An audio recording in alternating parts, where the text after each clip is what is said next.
Hey there, welcome to the part 2 of Bitwise Operator series. In the Python operator Bitwise Operators part 1, I have discussed what is a binary numbers, what is decimal number system, how to convert a binary number into a decimal number and back. And out of the 6 Bitwise operators, Bitwise AND, Bitwise OR, Bitwise XOR, Bitwise NOT, Bitwise left shift and Bitwise right shift. I have already discussed first three, that is Bitwise AND, Bitwise OR and Bitwise XOR or exclusive or whatever you want to call it. In this part 2, I am going to cover Bitwise NOT, Bitwise left shift and Bitwise right shift. Let's jump to Jupyter Notebook to see the practical examples. The next operator is NOT operator, and it is different from all the other operators that we have discussed or we are going to discuss, that is bitwise left shift and the right shift, in the sense that all the operators and or XOR and I said earlier bitwise left and right shift, all these take two operands, but not operator takes only one operand. So it is a unary operator, you can say. And what does it do? It just flips the digits. When I say flip, it means that it inverts the digits. It changes zeros to 1 and ones to zeros. So when I say a is equal to 10, and if I have to print out, and it is represented by this tilde sign. Tilde sign, where do you find it on your keyboard? It is just below the escape key. Okay. And when I try to print it out, so what happens here behind the scene? Let us see. I am getting minus 11. How does it is going to minus 11?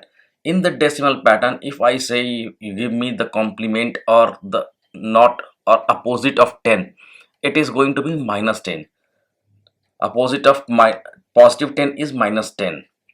So why we are getting here minus 11? Before I jump into how it is getting, we are getting minus 11, let us go through another thing. If we write plus 10 in decimal, something like this, you see my plus sign, we do not need to write explicitly, but we have to write minus 10. Then we have to put it very explicitly. So we can say here is that plus sign or positive sign is somewhat hidden. And when we write minus 10, it has to be there very specifically or explicitly. Remember this fact and we are going to use it further. So 10 first need to be converted into binary, which is here 1010. We have seen so far in many examples. When I say it inverts the digit, so inverting the digit, so inverting the bits. Upon inverting the bits, 1 becomes zeros, 0 becomes ones, so 0, and now here this is what we are getting is 0 1 0 1. Now how do we find out the 10? How do we find out the opposite of this? In computers, storing negative binary number is not straightforward. So what we have to do is that first of all we need to find out 2's complement. For finding 2's complement, we need to first need to get 1's complement. So 1's complement we have to first find out. So how do we find 1's complement? We simply invert the digit. So that when I say invert the digit, I mean to say that zeros to 1 and ones to zeros. So again we get here 1 0 1 0. If you pay attention, we are back to the square 1. This is same as this 10 in binary. So when we are getting 1's complement of the inverted bits, we are getting the same number in binary. Now we have to add 1 to it. So add 1 to 1's complement.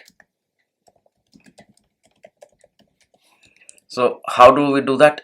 Here 1 and remaining places will be filled with zeros.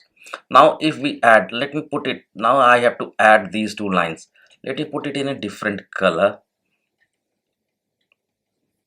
So if we add these two lines, what are we getting here?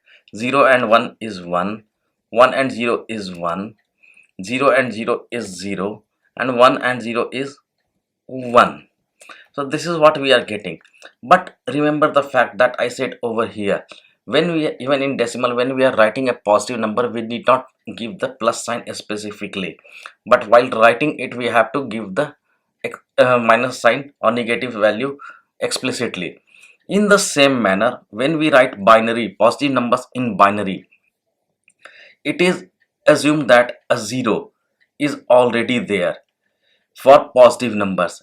So what we can understand here is that there is a zero just before this number somewhere hidden. So let, if I can just cut it and paste it something like that, so we can say that okay, zero is hidden here. Yeah, so this zero also need to be converted into 1 because we have to make it negative. So now we are getting 1011, and this one is for negative. Remember, let me put it into a different color, so into a red color. So this one is hidden, but it is for negative. So 1011, this is what we are getting as the 2's complement.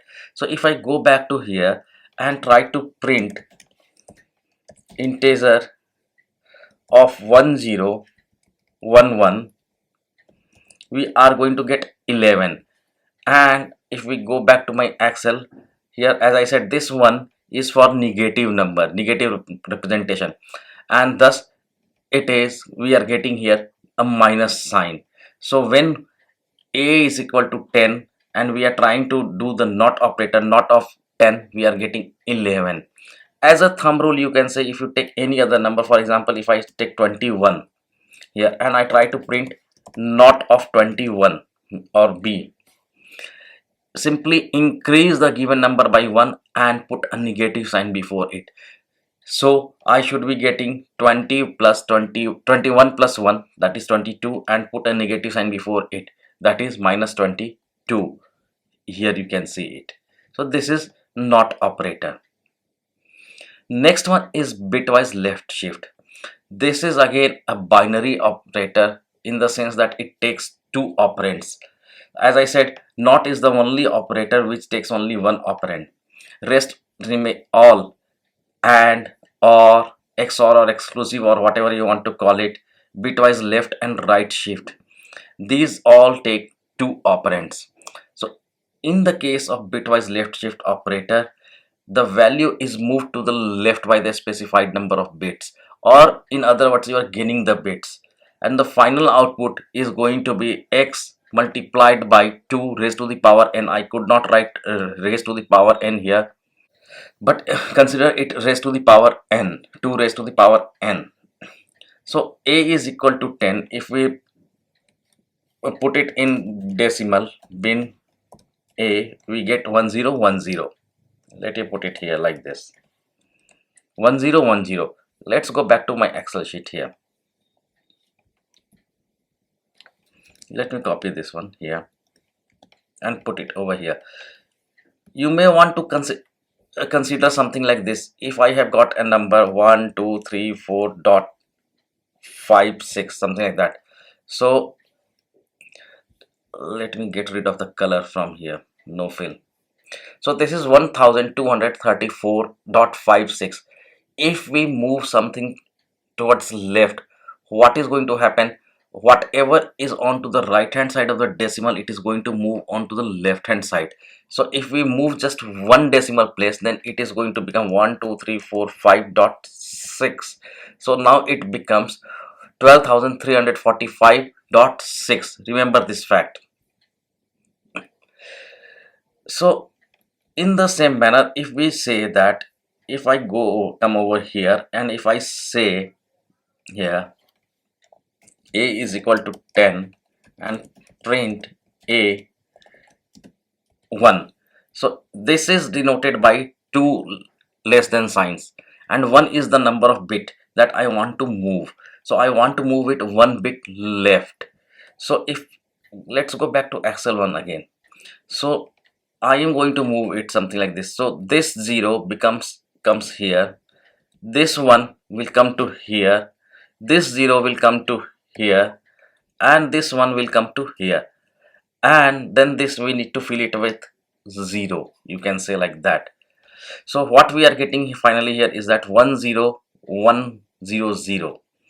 So if I go back to here and let me make a comment here, print int of 10100 to 2, here we are getting 20.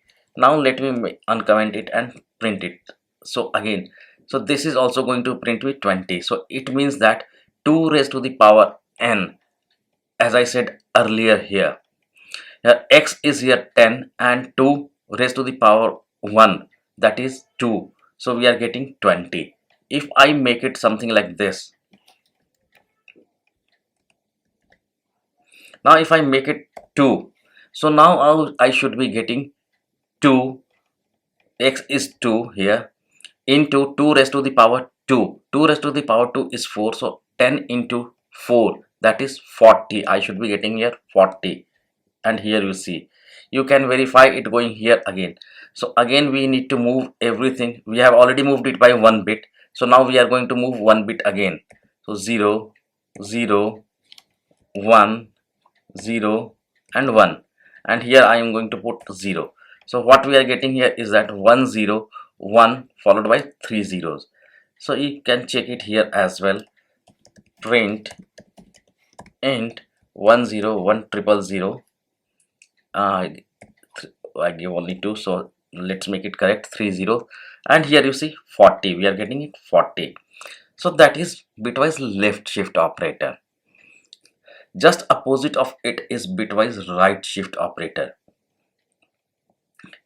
Again here it also takes two operands, left and right, and here the left operand's value is moved towards right by the specified number of bits, and in other words you are losing the bits, and the final output is going to be x divided by 2 raised to the power n. It is not 2n, it is 2 raised to the power of n. So if a is 10, let us come back to here. Let me copy this line of code, this line here, and come over here. Now you can consider it something like this. It is written something like this. So even when you are writing decimal numbers, so if I write 1 2 3 4 dot 0 0, it is something, it is 1 2 3 4, but dot 0 0, you can consider that imaginary part is still there even though it is not showing. So when I am moving it by 1 bit, what happens is that now this 0 will cross this one, it will come over this side.